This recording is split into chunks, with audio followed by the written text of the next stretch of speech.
For today's video, ipapakita natin ang mga bata dito sa amin. Ang gagaling nila, oh. Tingnan nyo naman, kita nyo na marami silang dala ng niyog, oh.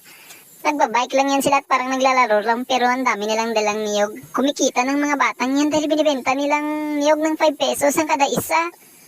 Binilang ko nga ito, ang dami-dami, hindi ko nga mabilang dahil ang dami-dami na dala ng batang ito.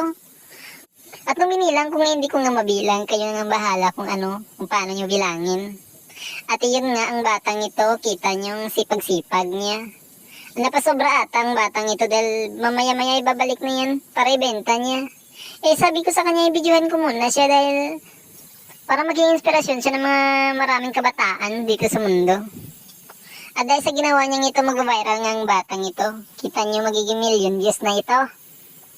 Abat nagkarulog pa ang niyog niya, oh. Ayan, oh, ipapagilid niya. Nadaanan pa siya ng anong tawag sa kutsi na yan. Kutsi bang tawag yan? Itulungan niyo ako kung paano ito matapos ang video na ito. Kakapagod na magsalita.